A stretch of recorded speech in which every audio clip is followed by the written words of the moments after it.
Depression एक गंभीर समस्या है। मनोरोग आने वाले दिनों में WHO की रिपोर्ट के आधार पर एक सबसे बड़ी बीमारी बनने वाली है और इसी चीज़ को लेकर आज कानपुर के मेडिकल कॉलेज में इंडियन साइकियाट्रिस्ट कॉन्फ्रेंस का आयोजन किया गया, जिसमें देश भर के विभिन्न साइकियाट्रिस्ट ने कार्यक्रम में हिस्सा लिया और उन्होंने अपनी अपनी राय दी कि मनोस्थिति क्या है। और इसी चर्चा को आगे बढ़ाने के लिए इस वक्त मौजूद है मेरे साथ कुछ इंडियन साइकियाट्रिस्ट डॉक्टर, जिनसे हम रूबरू होंगे और बात करेंगे मनोस्थिति के बारे में।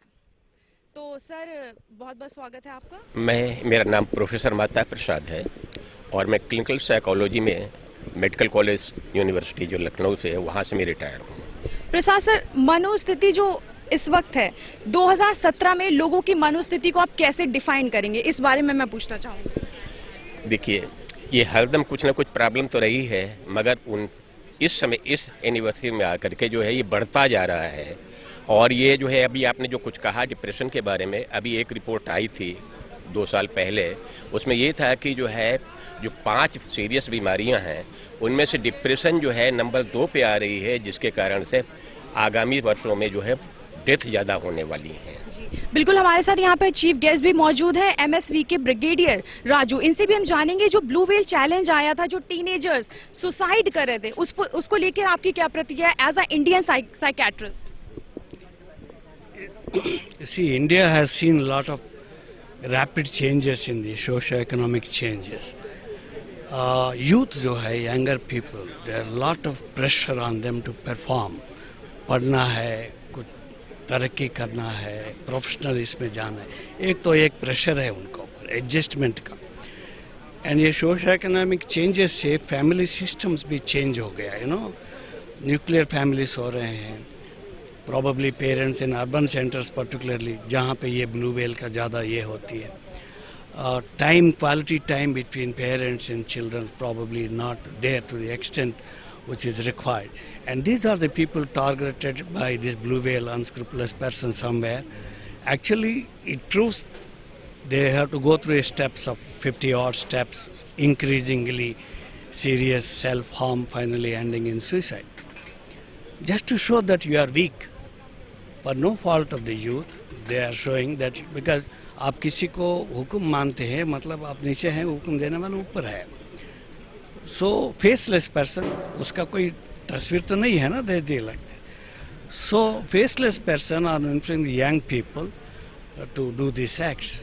Actually, in our website, if you see, I have appealed to the younger people, boys and girls, not to fall prey to this, blue whale, this thing.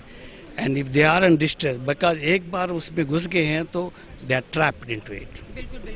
बिल्कुल, जैसे डॉक्टर ने बताया, एक बार अगर आप ऐसी चीजों में घुस गए हैं तो वहां से निकलना बहुत ही मुश्किल हो जाता है। चलिए, हम एक और डॉक्टर से जानते हैं कि ऐसे जो गेम्स, ऐसे जो वीडियोस जो बच्चे और लोग प्रभावित हो जाते हैं, तो उसके रोकथाम के लिए क्या करना चाहिए? देखिए, मैं डॉक्टर रवि कुमार हूँ, प्रेसिडेंट हैं इस एसोसिएशन के। एंड हम ये कहना चाहेंगे कि सबसे पहले तो एक चीज़ होती है जिसको कम्युनिकेशन कहते हैं। कम्युनिकेशन जितना पेरेंट्स और बच्चों के बीच में अच्छा होगा, उतना इन सब चीज़ों के होने के चांसेस कम रहेंगे। और इसके अलावा एक चीज़ जो वो है इम्पॉर्टेंट, वो है जिसको कहते हैं गैजेट रूल्स। किसी भी गैजेट को अगर आप इस्तेमाल कर रहे हैं तो उसके भी कुछ रूल्स होते हैं।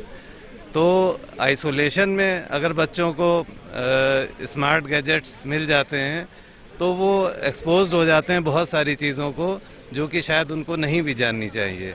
और उनकी इमेच्योरिटी होने की वजह से, लैक ऑफ नॉलेज होने की वजह से वो उसमें ट्रैप हो जाते हैं। एक कंसेप्ट इसमें यह भी है कि उसका एडिक्शन हो जाता है, क्योंकि आइसोलेटेड फैमिलीज़ हैं, यूनिटरी फैमिलीज़ हैं, पेरेंट्स साथ में हैं नहीं, बोथ वर्किंग हैं।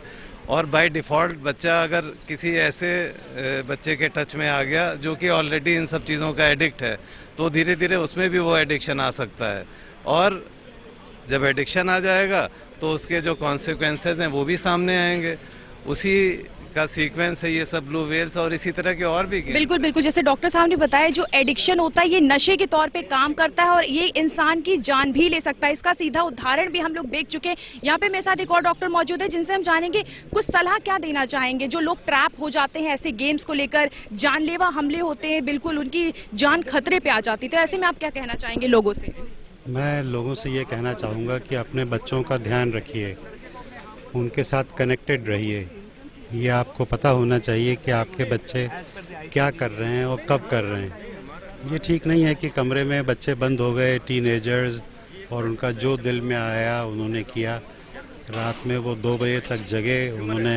सर, साइकियाट्रिस्ट की सलाह कितने हद तक सही रहती है ऐसे केस में? बहुत अच्छी रहती है, प्रभावकारी रहती है अगर उसको माना जाए, और लोगों को इस ट्रैप से निकाला जा सकता है। इस ट्रैप से निकलने का सबसे बड़ा तरीका ये है कि अगर जो उसके विक्टिम्स हैं, जो बच्चे हैं, अगर वो अपनी बात को शेयर करें, टीनेजर्स, जनरली टीनेजर्स अफेक्ट होते हैं इससे, तो वो अगर अपनी बात को अपने पेरेंट्स को कहें तो एक जो माया जाल, एक भ्रम की जो स्थिति है उससे वो बाहर आ सकते हैं और उनको रियलिटी से रूबरू हो सकते हैं, रियलिटी के सामने आ सकते हैं। जितना बच्चे रियलिटी के से जुड़ेंगे, जो कि पेरेंट्स के साथ जुड़ना इसका एक बड़ा रीज़न है, तो ऐसा करने से उनकी ये प्रॉब्लम्स दूर हो सकती हैं। बिल्कुल, रियलिटी से जुड़ना बहुत सही है। जो काल्पनिक चीजें गेमों में खेली जाती हैं, वीडियोस में खेली जाती हैं, जिससे लोग इतना प्रभावित हो जाते हैं और इस हद तक गुजर जाते हैं कि वो अपनी जान भी ले सकते हैं। तो यहाँ पे हमने डॉक्टर से चर्चा की कि क्या है इंडियन साइकियाट्रिस्ट और कैसी सलाह लेनी चाहिए। शेयरिंग एंड केयरिंग दोनों ही बहुत ज़रूरी है, चाहे वो पेरेंट्स हो या बच्चा। तो बस, लेकिन सवाल यहाँ पे ये भी खड़ा होता है कि किस हद तक हम अपने बच्चों को बचा सकते हैं इन सारी चीज़ों से दूर रखने के लिए। कैमरामैन अरविंद के साथ मैं दिव्या भारती, JMD न्यूज़ कानपुर।